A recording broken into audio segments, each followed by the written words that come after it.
നമസ്കാരം.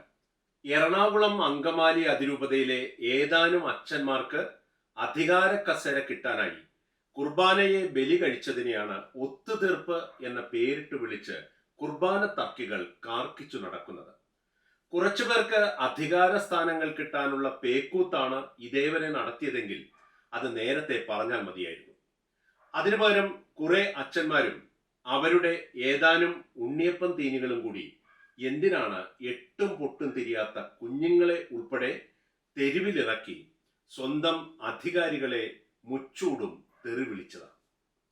ഇപ്പോൾ ഉണ്ടാക്കിയ സമവായം തന്നെയല്ലേ ഒരു വർഷം മുമ്പ് നടപ്പാക്കിയത്? അതിൽ എന്തു കൂടോത്രമാണ് കൂടുതലായി ഇപ്പോൾ ചെയ്തത് എന്ന് മനസ്സിലാകുന്നില്ല.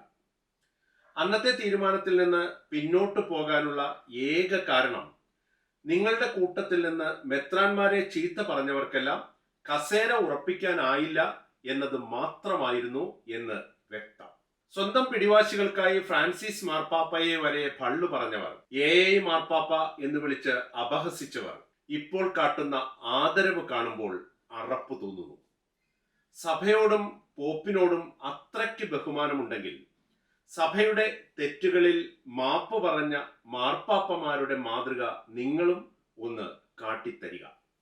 ഒത്തുതീർപ്പിന്റെ പേരിൽ കസേര സ്വന്തമാക്കിയവരുടെയൊക്കെ നട്ടല് അതിന്റെ സ്ഥാനത്ത് തന്നെ ഉണ്ടെങ്കിൽ വിശ്വാസി സമൂഹത്തോടും മാത്രമല്ല പൊതുസമൂഹത്തോടും നിങ്ങൾ മാപ്പ് പറയണം. ഒത്തുതീർപ്പെന്ന കൊട്ടത്താപ്പിനിടയിൽ കസേര തട്ടിയെടുത്തവർ അവയിൽ ആസനസ്ഥരാകുന്നതിന് മുമ്പ് നിങ്ങൾ കാട്ടിക്കൂട്ടിയ തോന്നിയാസങ്ങൾക്ക് മാപ്പ് ചോദിക്കാൻ മുൻകൈ എടുക്കണം. അതോ ദീപസ്തംഭം മഹാശ്ചര്യം എന്ന മട്ടിൽ കുർബാന മഹാശ്ചര്യം ഞങ്ങൾക്കും കിട്ടണം കസേര എന്നതായിരുന്നോ നിങ്ങളുടെയെല്ലാം ഉള്ളിലിരിപ്പ്? എറണാകുളം ബസിലിക്കയിലെ ബലിപീഠം തള്ളിമറിച്ചവരും വന്ധ്യവയോധികനായ ജോൺ തോട്ടുപുറം അച്ഛൻ ഉൾപ്പെടെയുള്ളവരെ വിശുദ്ധ വസ്ത്രത്തോടെ ബലിവേദിയിൽ നിന്ന് തള്ളിയിട്ടവരും പിതാക്കന്മാർക്കെതിരെ അശ്ലീല മുദ്രാവാക്യങ്ങൾ വിളിച്ചു കൊടുത്തവരും എന്തുകൊണ്ടാണ് മാപ്പ് പറയാൻ മടിക്കുന്നത്? എന്തുകൊണ്ടാണ് സമവായ വ്യവസ്ഥയിൽ ഇക്കാര്യം ഇല്ലാതെ പോയത്? നിങ്ങൾ ലോഹയിട്ടും ഇടാതെയും തെരുവ് പേക്കൂത്ത് നടത്തിയ ഇടങ്ങളിൽ പോയി നിന്ന് ഇത്രകാലം നടത്തിയ കോമാളിത്തരങ്ങൾക്ക് ഞാൻ പിഴയാളി, ഞാൻ പിഴയാളി, ഞാൻ പിഴയാളി എന്ന് 70 പ്രാവശ്യം വിളിച്ചു പറയേണ്ടതാണ്. പണ്ടൊക്കെ നാട്ടുമ്പുറങ്ങളിലെ തിയേറ്ററുകളിൽ ഉച്ചപ്പടം എന്ന ഒരു ഏർപ്പാടുണ്ടായിരുന്നു. അതുപോലെ സിനഡ് കുർബാനയ്ക്കായി ചില അസമയങ്ങൾ നിശ്ചയിച്ച് എല്ലാവരും ഒരുമിച്ച് ദൈവത്തെ തോൽപ്പിച്ചു എന്ന് വിളംബരം ചെയ്തതിനെയാണല്ലോ ഇപ്പോൾ പ്രശ്ന പരിഹാരം എന്നൊക്കെ വിളിച്ച് നിങ്ങൾ ഓരിയിടുന്നത്.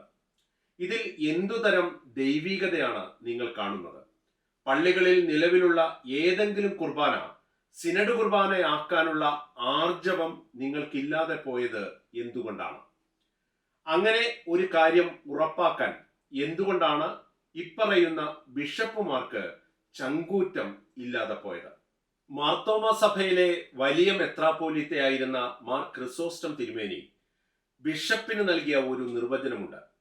ബിഷപ്പ് എന്നാൽ വിചിത്രമായി വസ്ത്രം ധരിക്കുന്നവർ, വ്യക്തമായ ലക്ഷ്യങ്ങളിൽ ദൃഷ്ടി വെക്കാത്തവർ, എപ്പോഴും അകലങ്ങളിലേക്ക് നോക്കിയിരിക്കുന്നവർ, ഒന്നിനും വ്യക്തമായ മറുപടിയില്ലാത്തവർ.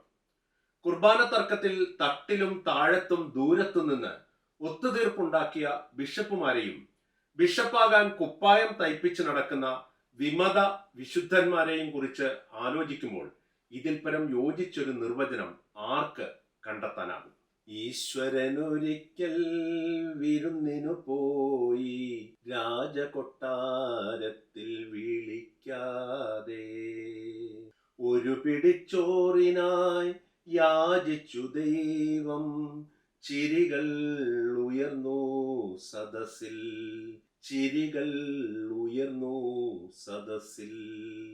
സിനഡ് മെത്രാന്മാർക്കും സിൻഡിക്കേറ്റ് അച്ഛന്മാർക്കും സ്തുതിയായിരിക്കട്ടെ.